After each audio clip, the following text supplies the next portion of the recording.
Vodič za rukovanje vakuumskim odvijačem za nemagnetske vike. Umetnite bit odvijača u vakuumski odvijač.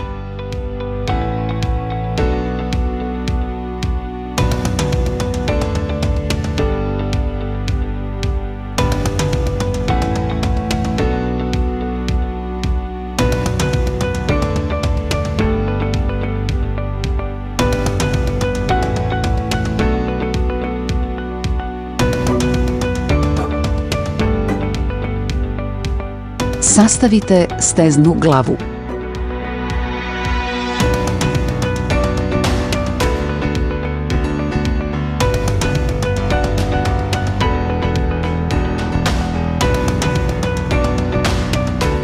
Priključni utikač na napajanje.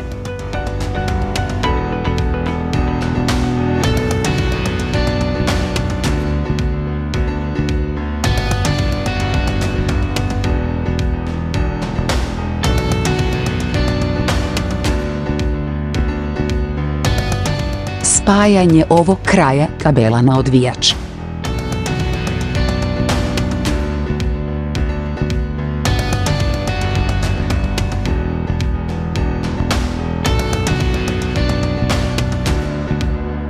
Spajanje drugog kraja kabela na napajanje.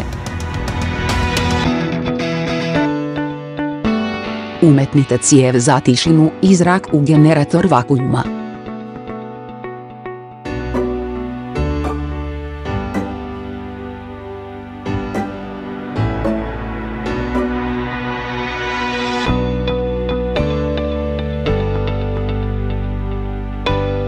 Uključite izvor napajanja, izvor zraka i otvorite ulagač vijaka. Visi automatski izlaze ured za rotacijsku ploču. Vijak za branje vakuumskim odvijačem.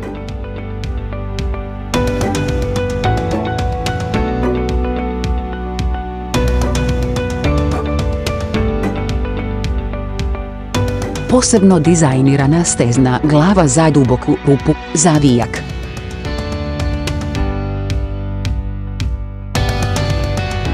Primjenjivo za duge i nemagnetske vike.